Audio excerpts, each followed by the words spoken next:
towards the end of times, the Muslims and the Romans will form an alliance against a third party. Now this is very atypical from the other ahadith, because all the other ahadith mention what? That the Romans on one side and the Muslims on the other side. Correct? So, in my humble opinion, and Allah knows best, these ahadith apply at the beginning of the Armageddon.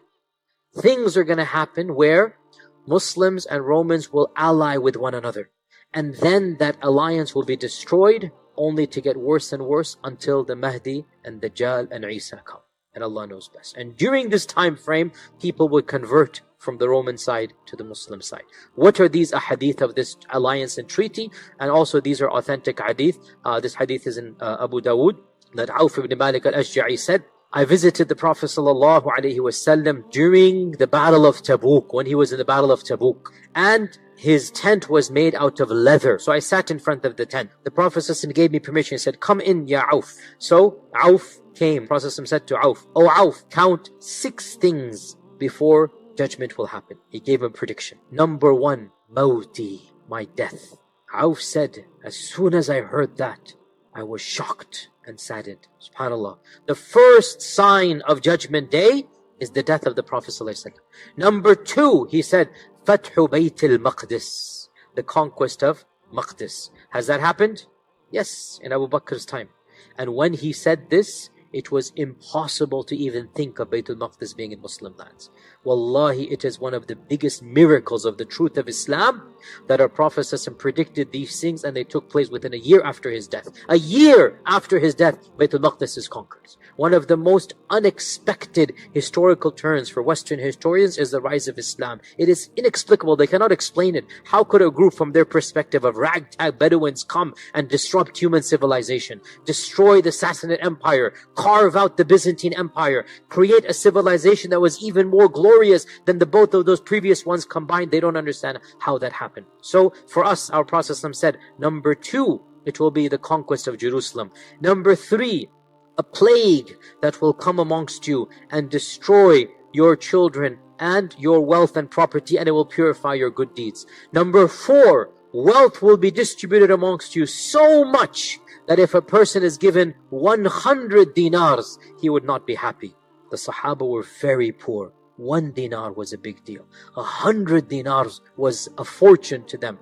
And we're now at a time when 100 dinars is, okay, no big deal. We're at this time now. Number 5, there will be a fitna, a trial that will not leave any of your houses except that it will touch it.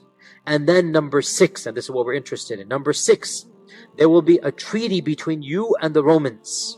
And then they will betray you and march against you with 80 banners, under each of which will be 12,000 troops.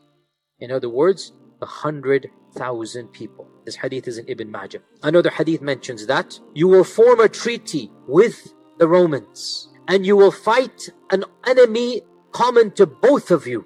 Then you will be victorious, and as you are returning back, one of the Romans will raise the cross on a mount and say, this has caused us victory. And a Muslim will get angry and destroy that cross, say, Allah has caused us victory. And war will break out and the Romans will break their truce. And then this incident of marching against you will take place. So these are only 2 or 3 hadith about this. That's it. But they predict another genre of predictions, and that is, there will be a third enemy. Who is that third enemy? Allahu A'lam. But it's neither the Muslim peoples nor the Europeans. There is another power on the rise. May Allah protect us from all of them as well. But anyway, this Allah knows whether that power will be the actual one.